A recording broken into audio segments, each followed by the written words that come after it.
So, welcome to my presentation. Let me first tell you what it is about. Since some time I have been trying to create a new capital theory. So far there are two of them, that is the one of Mises and Hayek, and the other one of Garrison. So what I'm trying to present is a third one, my personal one. There are three papers written. The second one I presented yesterday, actually. It was about the structure of production. And this paper will be about accumulated saving, rate of interest, and rate of profit in a free market economy. Since the time is short, let's just go. First, accumulated savings. We'll start from basic. So we have an agent, an economic agent, which saves some amount of money. He takes this money and lends it to somebody else so that the other one can invest them. After this money has been invested and the investment has returned, this money is paid back to the original person. So here we see three actually separate acts. The first is an act of strict saving. So the person restricts his consumption in order to get some money. Second, he gives this money to another person for investment. This is similar to this saving, but it's not exactly the same, because the person who this saves does not use his own money. Later, when the investment has returned, the person investing it pays the money back to the original person. This again resembles saving, but it's not exactly the same, because consumption is restricted in somebody else's interest. Actually, there is no intention to use this money in the future from the person doing it. You could say that we have three acts, as I said, strict saving, followed by, let's call it, White says this saving, and then saving again. So, but if you see, the money which has been saved stays in existence. It doesn't decrease or just disappear. So the original saver, after the money has been paid back to him, is at liberty even to consume the interest of this money. But he can lend it again, and he need not save it another one. Need not save again in order to invest. This is at a micro level, actually, but we can jump at a micro level, because there are many acts like this in an economy. And if we add all these micro savings together, we could form what is called, what I call an accumulated savings funds. So this is a fund of money which could be invested and reinvested. This fund exists, and it doesn't need support or new money in order for investment to be possible. So this is what I meant actually in my previous articles when I explained how economic growth is possible. That is, investment could take place without net saving being available. In every economy there are people who save. For instance, people save for retirement. They put money in the bank. But there are other people who dissave. For instance, retirees drawing down their savings. And these two values could be the same. And then net saving will be zero. But still, these accumulated savings funds that I'm talking about will be there and will be available for investment. So how about depreciation? Depreciation is actually a predictable cost, which could always be included in the economic calculation of the firm. In the same way as I spoke about this firm, there is another part of the economy which makes sure that depreciation is being compensated. So there is an amount of resources in every economy which has been separated exclusively just for that part. So what I established is that every economy has a fund of accumulated savings. What I didn't say is where they hide. So there are typically three places.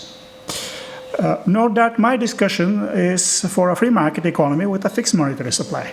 And I need this simplification in order to work properly. So there are three places, three main places, so to say, where these accumulated savings hide. The first is the banking system. So banks just lend money at such an interest rate, and they choose their clients in such a way that they don't lose money, actually. So they're in the business of averaging over their clients. But the money that is there in the banking system, it stays. So it constantly flows back and forth in the economy. And this is the first place where these accumulated savings hides. The second place is the corporate bonds. So the interest on such bonds is so high as to compensate the risk of giving the loan. So this is the second place where we can find a big fund of accumulated savings used explicitly for investment, and a permanent one. The third and not so directly visible place is the money which is directly invested by the companies. So this does not differ much from what I discussed before. So in this case, a company lends, so to put it, the money to itself. Then once the investment has brought back fruits, it pays it back to itself. But note, the money is still available for investment after we have invested it. So we invest, the investment pays back, and we still have the money. So this is a particular example how a simple company need not save it. Just one saving once is enough. So let us jump to the rate of interest.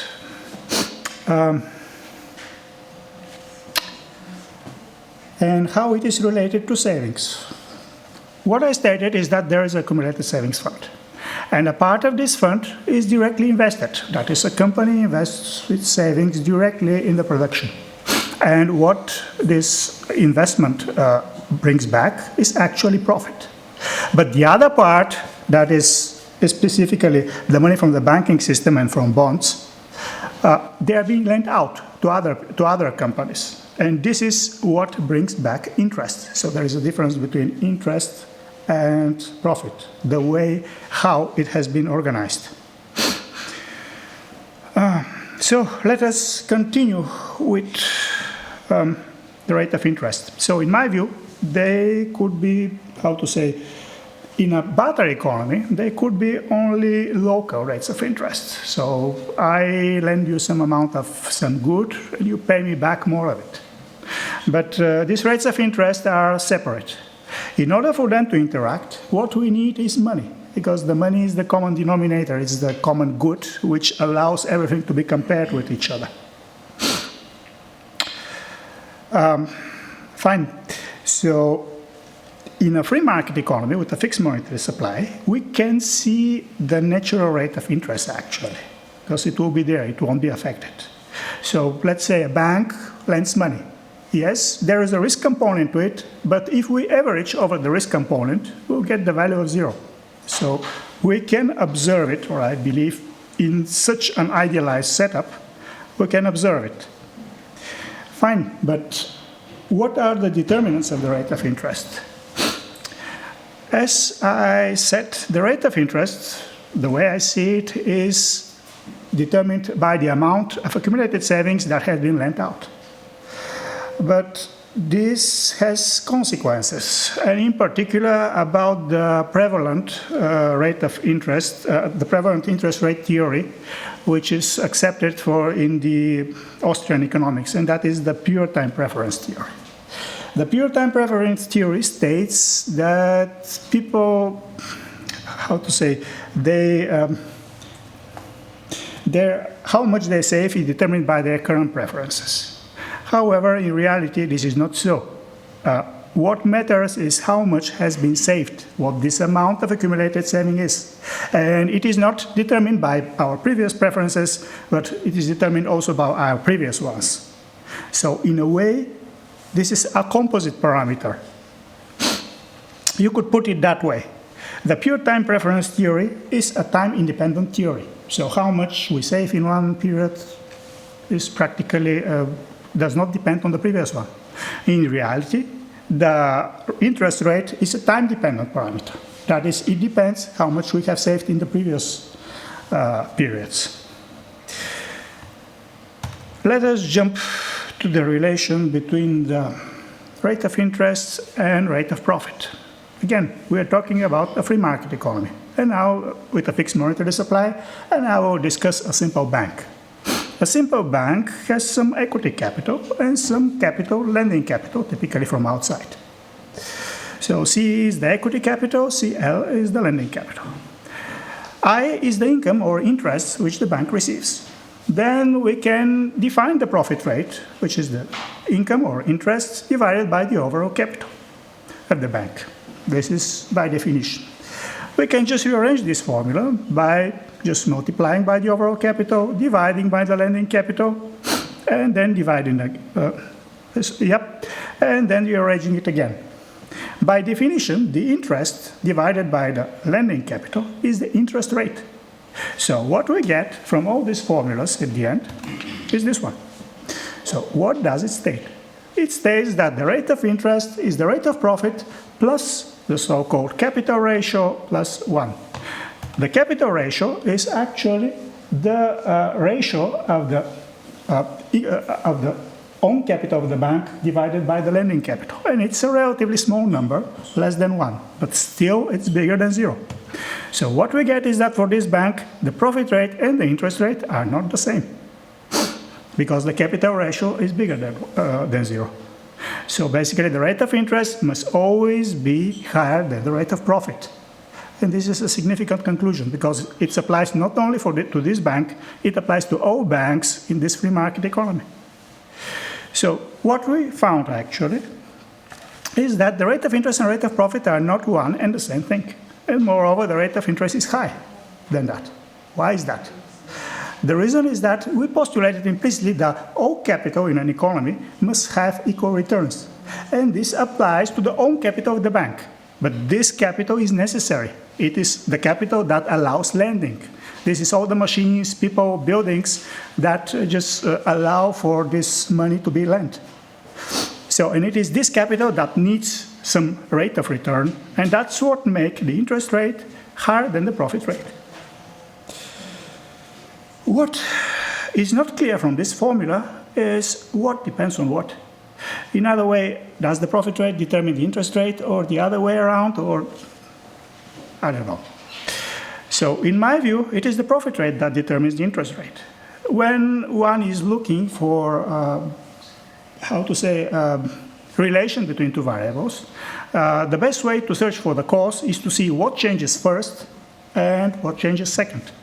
In this sense, the profit rate is the basic one, because in order for money to be saved, and that is to be lent, and to change the interest rate, it must be saved out of profit first.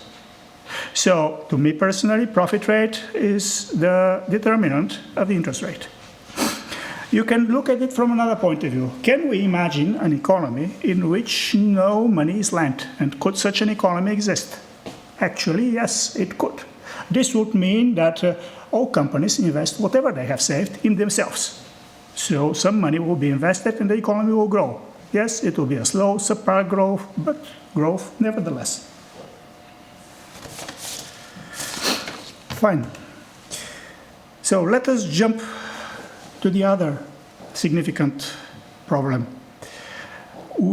As I stated, in my view, the rate of profit determines the rate of interest. But then, how is the rate of profit determined? So, in a free market economy, which grows, I believe we'll have the growth in a stationary state. And this stationary state will be the following. There will be no net saving. So that means that all profits and all salaries in that economy will be consumed. So the consumption itself will be the sum of these two. And we'll have an amount of capital. So the rate of interest, the rate of profit, will be determined by that part of the consumption that goes to profit divided by the overall capital in the economy, measured at current market prices. Also, to put it, by the structure of the economy. And this structure has been chosen by the particular agents for whatever reason they are there. They could be saving, there could have been a war which have wiped out some capital. There are many variables which affects it. But whatever it is the structure that is there that determines what the rate of profit will be, from there what the rate of interest will be. So let me just conclude. What I state is that each economy has a fund of accumulated savings. And it is this part of the accumulated savings that has been lent that determines the rate of interest. And the rate of interest itself is determined by the rate of profit. However, they are not one and the same thing. The rate of interest is a little bit higher than the rate of profit. And the rate of profit itself is determined by the structure of the economy, however it could have been formed. Yep. Thank you for your attention. you have questions. Thank you very much. For the sake of time, we have 3 minutes and 40 seconds for the questions and answers. So please, the floor is yours.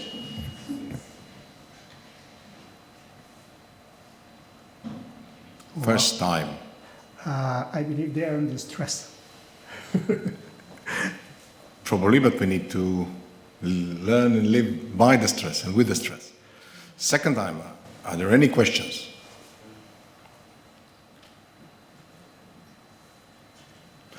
Okay, apparently there are no questions at the moment. But what I would like to ask, because we have a few minutes of time, it's my duty as a moderator in one hand. Can you a bit more explain the connection between prevalent interest rate theory in free market economy? Sorry, once more? The prevalent interest rate theory in free market economy. Briefly, you made that point during your speech, and if you can do in next minute, might be interesting for the audience. So I'll just repeat what I believe it is. So yes, from your point of view. Basically, I believe that this prevalent interest rate theory, which is the pure time interest theory, is wrong because it considers just what has been saved now. So it basically depends on the net interest or what people are willing to save in the moment, more or less. I don't view it this way. There is a fund of accumulated savings, which is formed not by the preferences now, but by the previous preferences. And since the time we have started accumulating, there may much could have happened in that time. Savings could have been lost due to wars or whatever, but it is this overall amount of savings that determines the rate of interest. So this does not fit well with the pure time preference theory. Thank you very much.